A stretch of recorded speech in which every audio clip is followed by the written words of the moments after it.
In Judaism, when it comes to how to relate to those who have no faith, our scriptures are relatively silent on the matter.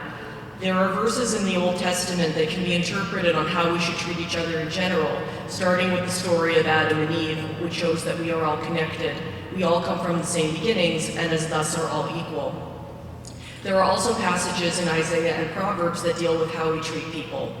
However, these are not specifically Jewish, as other religions follow the Old Testament as well. One of my favorite and best known comments on how we treat each other that has a Jewish basis is from the Talmud, which is the oral law that was later codified in writing.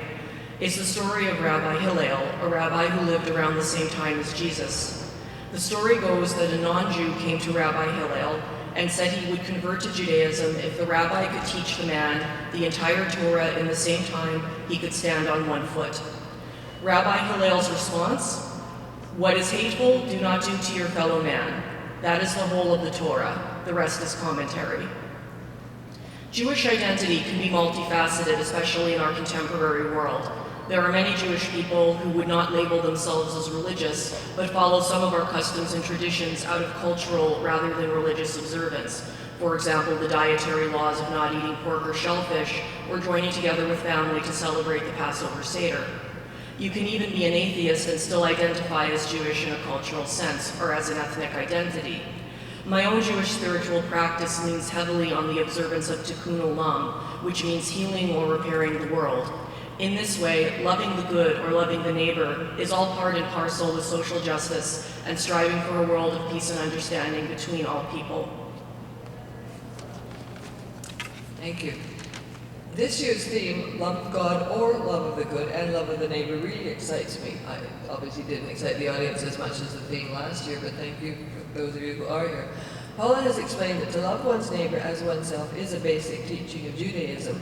But before neighbor, the theme says love of God or love of the good, and I love that.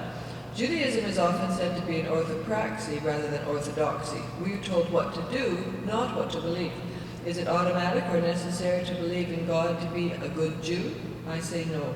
This seems a modern question, but while normative Judaism has always been God-centered, some thinkers, both ancient and modern, have conceptualized Judaism in ways that make beliefs about God less central. With the destruction of the Second Temple in Jerusalem in 70 AD, we lost our only way to worship and petition God, and Rabbinic Judaism was born.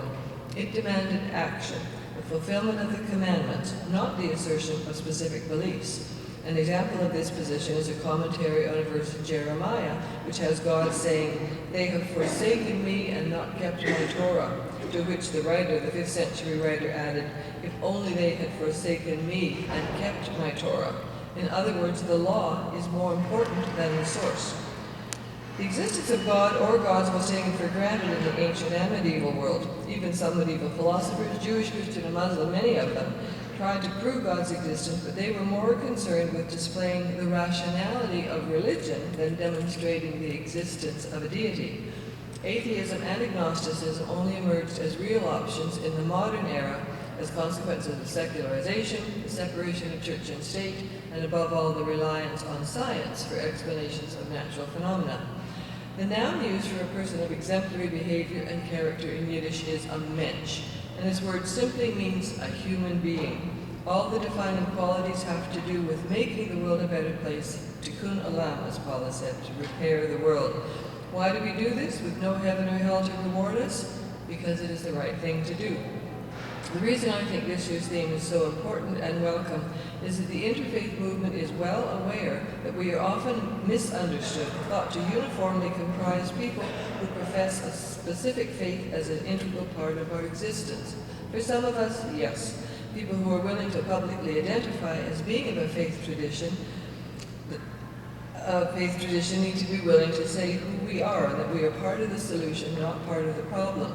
On the Interfaith Center membership form, it certainly doesn't ask anything about faith, least of all if you have one, or which one. The New Age focus on spirituality, as in the oft-heard phrase, "I'm spiritual but not religious," I think is dividing us. The interfaith movement must embrace, as I believe Judaism has, those whose lives are governed by love of their fellow creatures. We cannot continue to alienate them. And that's why I like this year's theme. Thank you so much.